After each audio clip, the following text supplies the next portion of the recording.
Here's the uncomfortable truth about habits. Discipline alone isn't the plan, it's the chain you don't break. And chains, it turns out, can be engineered. One Skillshare class swaps willpower for systems that do the remembering for you, taught by a YouTuber who's been building habits in public for a decade.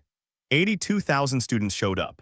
This is real productivity. How to Build Habits That Last, taught by Thomas Frank, 10 lessons, 62 minutes, built for all levels, goals first, then habits that actually chase them down. Here's the plan, the impossible list. 2 systems that hold you to it, the soft way and the hard way, friction, tracking, and failure, and what 82,000 students said. The class opens on one page. The impossible list, not a bucket list, an active one. Every goal you're curious about goes down first before you judge which ones are realistic. He didn't invent it. A friend named Joel Runyon did, and Thomas has kept iterating on his own copy for years. Then comes the narrowing. From that long list, he picks a handful worth pursuing right now, publicly on a page called What I'm Doing Now, updated whenever his focus shifts. Focus on purpose, not by accident. And before any habit starts, one permission slip. Perfect is the enemy of good. He chased a flawless first video and shipped nothing. A weekly deadline, imperfect every time, built the channel instead. So who's teaching? Thomas Frank. A YouTuber, author, and self-described productivity nerd who's been shipping content on a public schedule for over a decade. Week after week, whether he felt inspired that day or not. That decade matters. He wrote a real book, 10 Steps to Earning Awesome Grades, using the exact goal and habit system taught in this class. Not borrowed theory, a method he'd already shipped a finished book with. And the delivery matches the resume. Practical, a little nerdy, and self-tested. Habitica, the 2-week ledger, commitment devices, his own daily tools handed straight to you, not filed away in a book somewhere. Inside, it's 62 minutes across 10 lessons.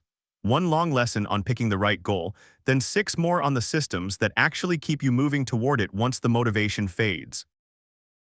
Scan the contents and 1 lesson towers over the rest. Determining your goals, nearly 14 minutes, the biggest block in the class. Around it, environment, soft systems, hard systems, friction, tracking, and what to do when you fail. A complete little curriculum, arranged in a sensible order, goal to habit to recovery. And the pacing stays merciful. Most lessons run under 9 minutes. 1 system per sitting, nothing to binge, everything to actually use. Now the soft way. Jerry Seinfeld's trick for writing jokes daily. Print a year on 1 page, mark an X for every day you show up, and watch the chain of X's grow. Don't break it. The chain itself becomes the reason you show up tomorrow too. His favorite tool turns that same chain into a game, Habitica. Experience points, gold, and gear for showing up, and a party of real friends who take actual damage in the app if you skip your habits. Wake up on time, check the calendar, read for 20 minutes. The idea underneath both: make the invisible effort visible. A streak on a page or a bar filling in an app is motivating, entirely on its own, no lecture required. So what if the soft way stalls? Time for the hard way. He pays a vocal coach $65 an hour whether he practices between sessions or not. A real bill, a real consequence, a checkbox alone could never create for him. An app called 750 Words works the same trick for writing. This is the commitment device borrowed from a book called The Motivation Hacker. Pre-commit money or a public promise so that backing out costs more than just showing up would. Back in 2013, he was stuck in a blogging rut, off any schedule at all, book unwritten, channel unstarted. A setup exactly like this is what finally forced his own hand. But it's not forever. These hard systems are training wheels for self-discipline, he says, useful exactly until the habit can stand up on its own and not a day longer. He doesn't pay the coach forever either, once the practicing sticks without a bill hanging over it. The stakes fade out gradually as the underlying habit strengthens on its own, no ledger needed. Then friction, wanting to quit doesn't force you to quit. That's the whole philosophy of Lesson 7, borrowed straight from the Marines, who call it embracing the suck. Expect the dip, name it, and keep the line moving anyway, even slowly, even when it feels pointless in the moment. The trick is shrinking the ask. Trade an hour of guitar practice for at least 10 minutes. A small promise survives a busy day that a big one simply can't, and most days you'll keep going well past it anyway once you've actually started, because starting was the only real barrier. Because no plan survives every week untouched.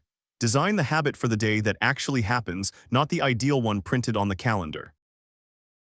Then tracking. The management consultant Peter Drucker had a line for this decades ago.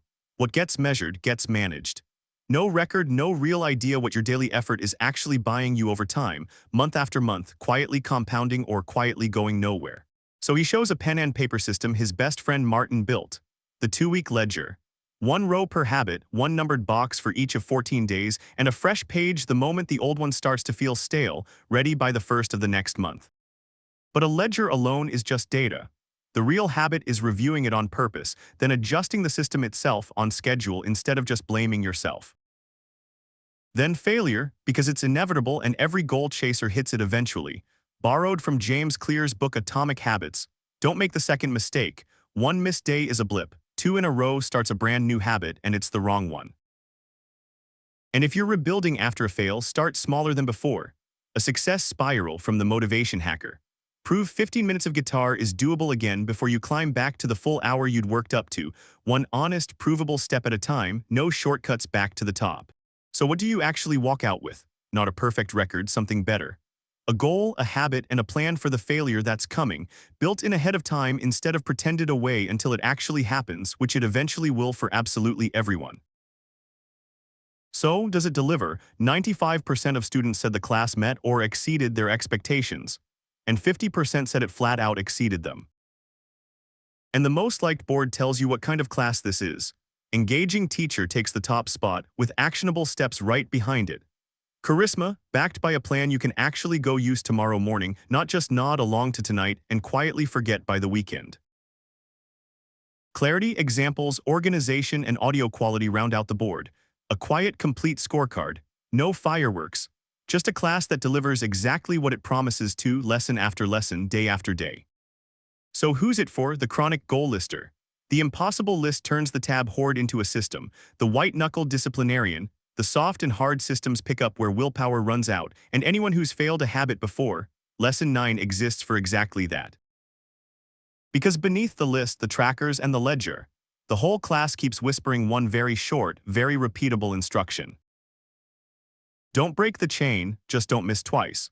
Goals, systems, friction, checked daily, adjusted weekly, forgiven the moment they slip a little, then picked right back up the very next morning. That's the entire method, which brings us finally to the verdict. So the verdict, worth 62 minutes. Gladly. It trades vague willpower for an actual system, goal by goal, habit by habit, built for the version of you that actually skips days sometimes, not the idealized version who never does. It's included with a Skillshare membership and there's a free trial. So the whole thing costs exactly nothing to start and the return compounds for years. Don't go searching for the class. The link in the description gets you in free through Skillshare. Tap it, write your impossible list tonight, and pick the one small habit you'll start tomorrow morning. Then don't break the chain. See you in the next review.